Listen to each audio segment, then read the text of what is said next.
Hey guys, welcome to another Thursday edition of the Vinyl Den, your channel for record collecting by record collectors. My name is Nick, and now that we're more than halfway through the year, I figure I'd take a look at some of my favorite albums of the year so far.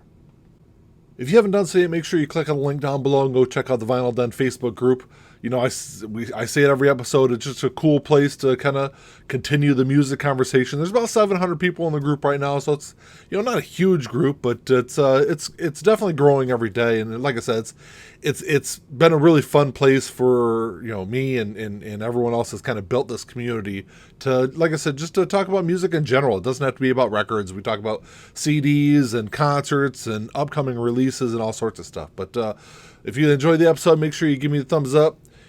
Hit that subscribe button. Make sure you also hit that notification bell so you're notified every time we release new episodes. So we do there's a new release episode every Tuesday. There's this episode you're watching now that comes out on Thursdays at 4 p.m. Eastern. And then there's an episode every Sunday with me and Ian at noon. So prior to the start of 2021, I didn't really know what music was going to look like this year. I was kind of hoping that all these bands and artists that have been sitting around for most of last year, not really able to do really much of anything, would kind of focus on music. And I've been actually pretty pleasantly surprised at some of the stuff that's been released this year. Now, granted, all this stuff wasn't recorded during the pandemic and everything last year. So I think a couple of these albums were actually slated to be released early last year. And because of the artists not being able to tour or really promote the music, they kind of held off until early this year to release his albums. Because a couple of them, so I got my top 5, and then I've got 3 honorable mentions. And of the 8, 1, 2, 3, 4, looks like 5 of them were actually released in April. So the early part of this year definitely seemed like a really popular time to release new music. So the 3 honorable mentions I don't really have them in any kind of order. The first one is The Offspring, Let the Bad Times Roll. I'm not a huge Offspring fan. I liked a couple of their first couple of albums, but after that I kind of lost my interest in them. And I waited. So this actually came out April 16th. And I actually waited a week or so and kind of streamed it a couple times and was really impressed with this album before I decided to pick it up. And this is actually the orange, I think this is the orange indie exclusive release that they did. But, definitely a fantastic album. If you're a fan of that, late 90s, early 2000s kind of punk rock kind of sound, definitely a great one to check out. Another band that I wasn't a huge fan of their last couple of albums, but I definitely loved the first couple, is the Foo Fighters. This is Met Us at Midnight. I think this was the Target exclusive. It had the alternate cover, which I actually prefer this cover over the main release, which I guess I can put a picture up of the actual album release cover looked like. But I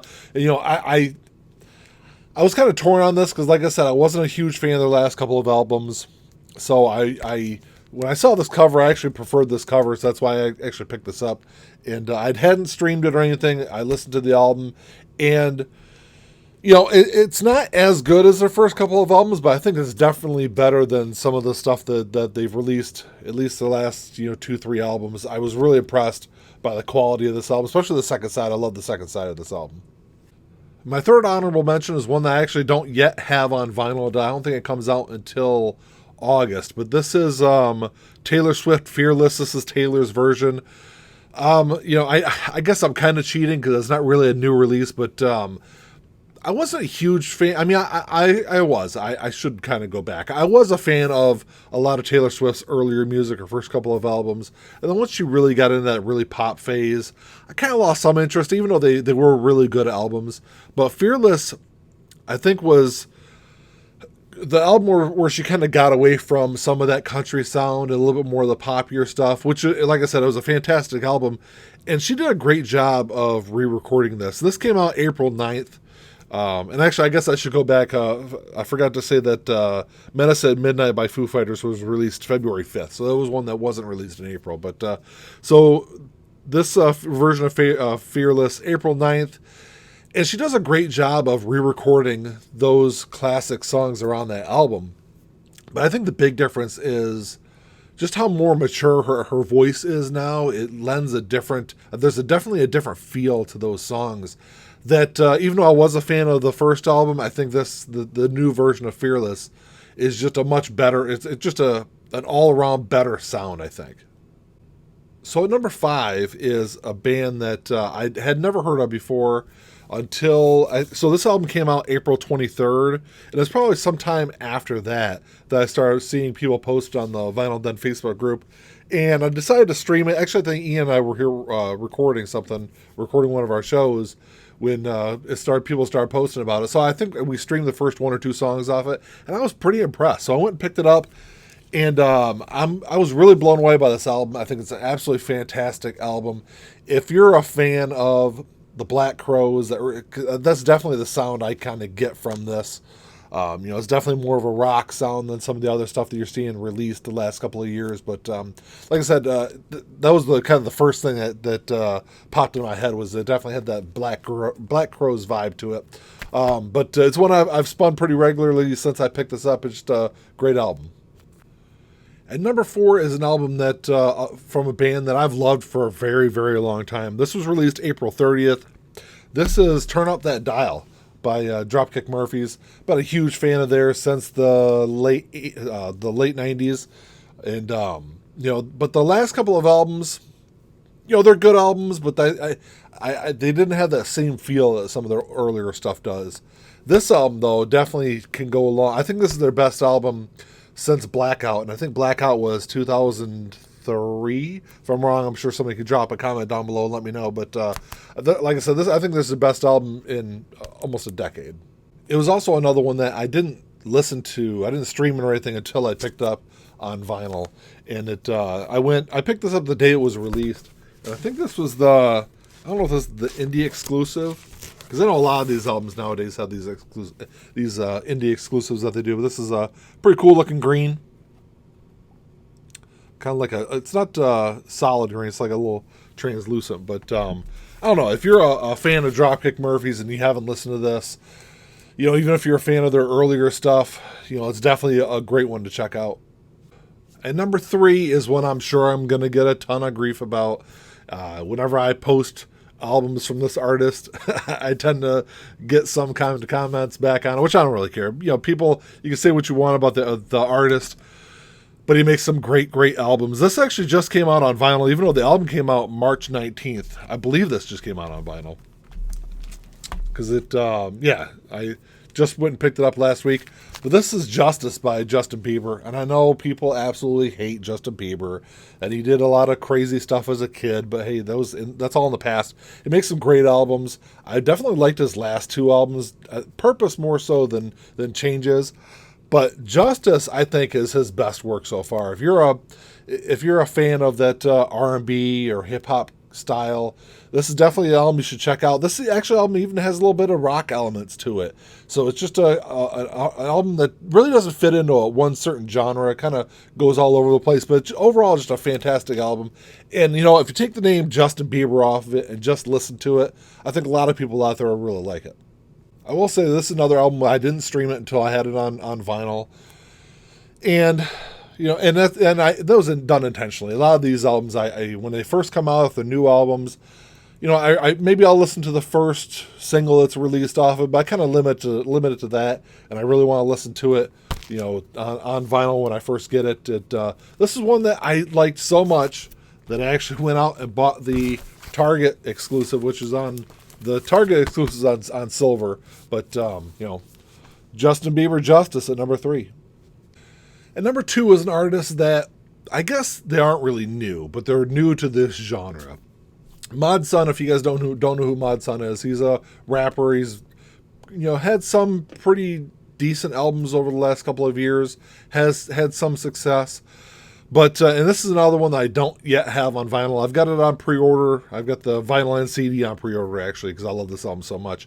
But this is Internet Killed the Rock Star. This was released February 12th of this year. And I'll put a picture up of it here. This is an album that, Mod Sun kind of went down that same line as Machine